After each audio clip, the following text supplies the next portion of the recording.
Hey, welcome back everybody in this personality theories video series. जैसा कि आपको पता है कि इसके पहले मैं आपसे कार्ल युंग के अर्ली लाइफ के बारे में बात किया था और आज इस वीडियो में मैं आपसे बात करने वाला हूँ Carl Jung early strange dreams and fantasies. So this is really very amazing and interesting for you. अगर आप पर्सनैलिटी थ्योरीज़ को रियलिटी में समझना चाहते हैं, आप समझना चाहते हैं कि किसी भी थ्योरिस्ट साइकोलॉजिस्ट ने कैसे अपने कॉन्सेप्ट्स को डिज़ाइन किया होगा, सो आप मेरे द्वारा दिए गए इन सभी पर्सनैलिटी थ्योरीज़ के वीडियो को ज़रूर सुनिए और समझिए। So let's start. आज हम बात करने वाले हैं कि कार्ल युंग ने अपने लाइफ में कौन से ड्रीम्स एंड फैंटेसीज को एक्सपीरियंस किया था जिसके बेस पर उन्होंने अपने थ्योरी में बेहतरीन कॉन्सेप्ट्स को डिजाइन किया। हम सभी जानते हैं कि कार्ल युंग ने कलेक्टिव अनकॉन्शियस के कॉन्सेप्ट को दिया था, लेकिन क्या आपने कभी सोचा है कि ऐसा कौन सा एक्सपीरियंस रहा होगा जिसके बेस पर कार्ल युंग ने कलेक्टिव अनकॉन्शियस के कॉन्सेप्ट को डिजाइन किया था। सो आज हम इसे अच्छे से समझने वाले हैं। आगे मैं बढ़ूं उससे पहले मैं आपके अपने अर्ली लाइफ एक्सपीरियंस के बारे में बात करना चाहता हूं। आप सोचकर देखिए बचपन के उस दौर के बारे में जब कोई भी आपकी बात को नहीं सुनना चाहता था, आपके पेरेंट्स या फिर बाहर वाले, तब आप क्या किया करते थे। हम आमतौर पर इस बात को समझ सकते हैं कि जब बचपन में हमसे कोई बात नहीं करता है, हमें कोई सुनना समझना नहीं चाहता है, घर के लोग हों या बाहर के, तब मोस्टली हम अपने आप को आइसोलेट करते थे।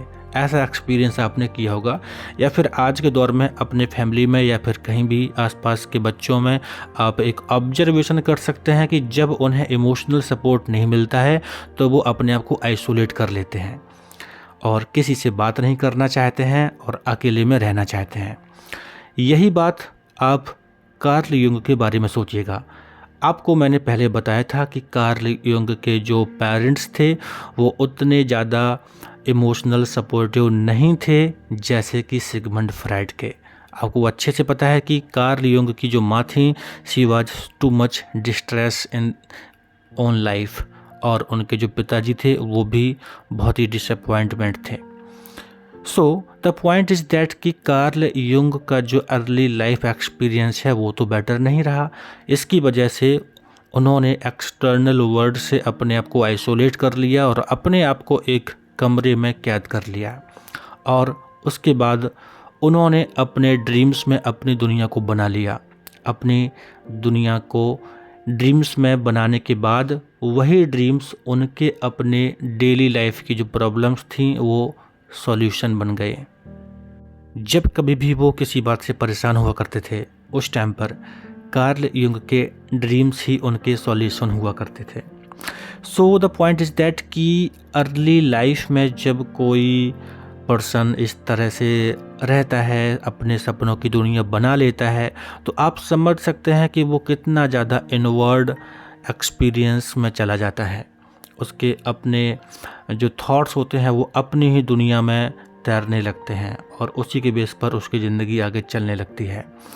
तो ऐसे ही कार्ल युंग के लाइफ में एक एक्सपीरियंस हुआ था, एक सपना था, दैट वाज अबाउट कि वो ज़मीन को खोद रहे थे और वो कुछ प्राचीन काल के जानवरों की हड्डियों को निकाल रहे थे। उन्होंने ऐसा एक सपना देखा था। सो बेसिकली इसके बाद में जब युंग ने अनकॉन्शियस माइंड को एक्सप्लेन किया, एक्सप्लोर करने का प्रयास किया, तो उन्होंने इस बात को समझा कि प्रत्येक ह्यूमन में कुछ प्री हिस्टोरिक एक्सपीरियंस भी होते हैं जो कि उनके एंसेस्टर्स के माध्यम से मिलते हैं, और इसके बाद उन्होंने कलेक्टिव अनकॉन्शियस का कॉन्सेप्ट डिजाइन किया था। आप इसको अच्छे से समझ सकते हैं। So the point is that कि उनकी अपनी दुनिया से, उनके अपने सपनों की दुनिया से जो भी चीज़ें एक्सपीरियंस हुई, उन्होंने उन चीज़ों को अपने थ्योरी में लिया और उसके बेस पर थ्योरी को डिजाइन किया। जब हम अनकॉन्शियस की बात करते हैं तो सिगमंड फ्राइड का नाम आता है, लेकिन आपको ध्यान रखना है कि सिगमंड फ्राइड और कार्ल युंग ने जो अनकॉन्शियस पर काम किया था उन दोनों में बहुत अंतर था। सिगमंड फ्राइड ने जो अनकॉन्शियस के बारे में कहा था that was about own childhood experience, खुद की ज़िंदगी के बारे तक सीमित था। लेकिन कार्ल युंग ने जो अनकॉन्शियस के बारे में बात की थी वो एंसेस्टर्स तक जाती है, प्री हिस्टोरिक एनिमल्स तक जाती है। यानी हम अपनी ज़िंदगी के पहले भी अपने पेरेंट्स और उनके पेरेंट्स से भी कुछ ऐसे चीज़ें लेकर आते हैं जो हमारी प्रेजेंट पर्सनैलिटी को इम्पैक्ट करती हैं। तो आपको ध्यान रखना है कि जुंग ने अनकॉन्शियस पर बहुत ही डीप तरीके से काम किया था, जो फ्राइड से थोड़ा सा अलग था। जुंग ने अपने 50 वर्ष की उम्र में अपने एक लेक्चर में इस बात को स्वीकार किया था कि उनकी जो ज़िंदगी रही है, जो उनकी ऑटोबायोग्राफिकल लाइफ है, उन सभी चीज़ों का उनके थ्योरी में पूरा इम्पैक्ट देखने को मिलता है। अगर हम अच्छे से गौर करेंगे तो जुंग का जो भी अर्ली लाइफ में जो अकेलापन था वो सब उनके थ्योरी में कहीं ना कहीं रिफ्लेक्ट होता है। तो हम जब कार्ल युंग और सिगमंड फ्राइड को कंपेयर करते हैं तो हम देखते हैं कि कार्ल युंग इंट्रोवर्टेड लाइफ में थे अपने चाइल्डहुड में, लेकिन सिगमंड फ्राइड की कहानी अलग थी। सिगमंड फ्राइड को बहुत बेहतरीन एक्सपोजर मिला था उनकी फैमिली के थ्रू। कार्ल युंग ने जो भी ड्रीम्स एक्सपीरियंस किए थे उसके बेस पर वो अपने थ्योरी को बहुत अच्छे से डिजाइन कर सके।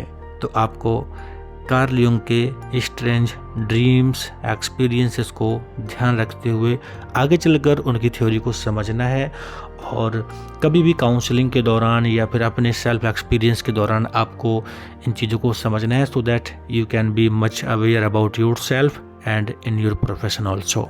सो थैंक्स, मिलते हैं आपसे अगले वीडियो में।